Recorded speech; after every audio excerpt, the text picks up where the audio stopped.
Look up at the night sky. See the stars, the galaxy, the light now. For centuries, we charted the cosmos, believing the greatest mysteries lay in the light. But then, we started to see things that defied explanation. Stars orbiting nothing. Gas clouds accelerating to impossible speeds, then vanishing. The universe was hinting at a ghost.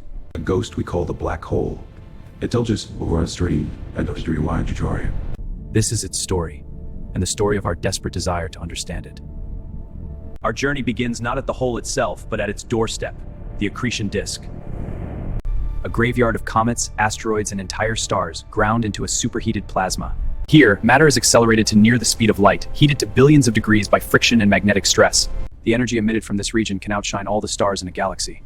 It is the last light we will see for a while. Look closely. See how one side burns brighter? That's relativistic Doppler beaming, matter screaming towards us at impossible speeds. And there, the point of no return, the shadow of the black hole itself. Gravity here is so intense, it acts as a lens, warping the fabric of space around the hole. The light from the far side of the disk is bent over the top and bottom of the hole, allowing us to see what should be hidden.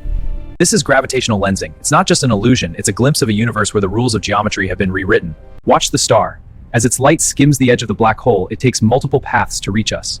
The closer it gets, the more the light bends, creating a perfect circle of fire, the Einstein ring. Imagine space-time as a fabric. A black hole isn't just a heavy object sitting on it, it's a puncture. The photon ring, stacked into an impossibly thin band. For an observer here, the entire sky would be compressed into a single point behind them, while the black hole's shadow dominates everything ahead. And there, fainter still, the light of the secondary ring, photons that looped around the hole twice before their final journey to our eyes. We are approaching the outer edge of the ergosphere, the point where space itself begins to spin. Here, nothing can remain still. Space-time is rotating so fast it drags everything along with it, frame dragging. As it falls, time for the probe slows down, its signals stretch, becoming redder, slower, until silence. That silence is the event horizon's signature, the point in our universe where information ends. There is only one way to understand this beast. We must go where the probe went. We must cross the horizon. This is it, the point of no return. From the outside, we will appear to slow, to freeze, to fade. The first effect we feel is not violent, but it is insidious. Tidal force, the difference in gravity between our heads and our feet. For a supermassive black hole, this stretch is gentle at first, a persistent, invisible pull. The ship, our bodies, the very atoms between us, they are all being pulled apart along one axis and compressed along another. This is spaghettification, the ultimate act of cosmic violence. It's not a quick crush. It is a slow, deliberate, and infinitely patient draw and coring. A stellar mass black hole would tear us apart in a microsecond. But here, in the grip of a monster millions of times the sun's mass, we have time. Time to think, time to regret, time to witness the universe folding in on itself. Behind us, growing ever smaller. Ahead, only the dark. But not all black holes are quiet eaters. Some are feasting, and their violence shapes the universe. These are the active galactic nuclei. Here, the black hole's appetite creates the most powerful particle accelerators in nature. The secret is the magnetic field. As the disk spins, it twists the field lines into a tight spiral, like a tornado. These magnetic fields act like cosmic railguns, capturing superheated plasma and firing it outwards at near light speed. When these jets slam into the thin gas between stars, they create shocks that trigger the birth of new stars. In a paradoxical twist, the black hole, the destroyer of worlds, becomes a creator. We see this same process on a smaller scale right here in the Milky Way. We call them microquasars.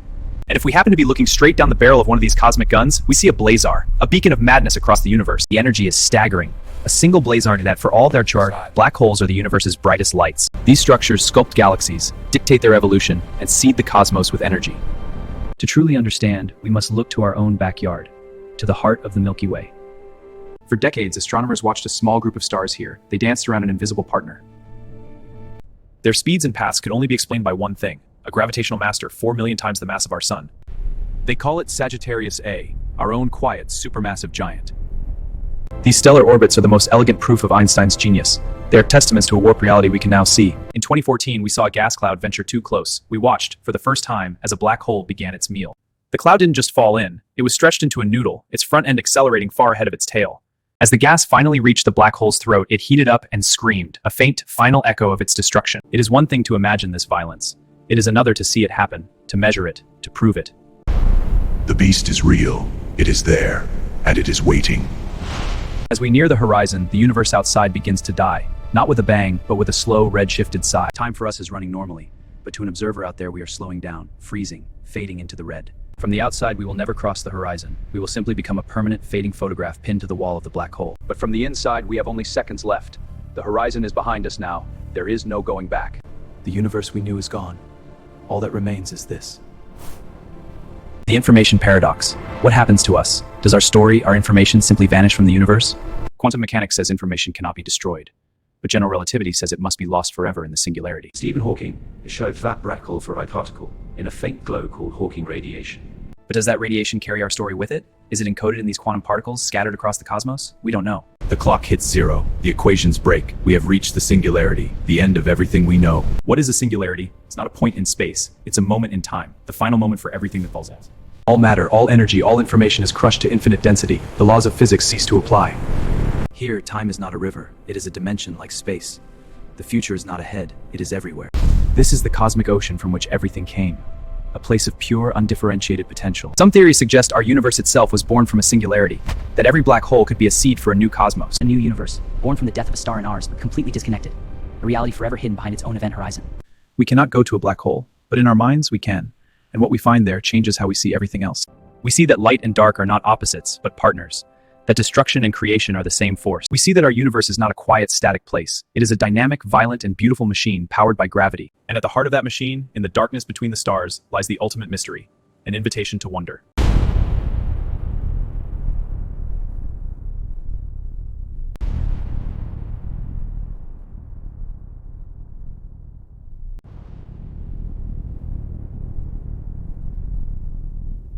We are a way for the cosmos to know itself. Carl Sagan.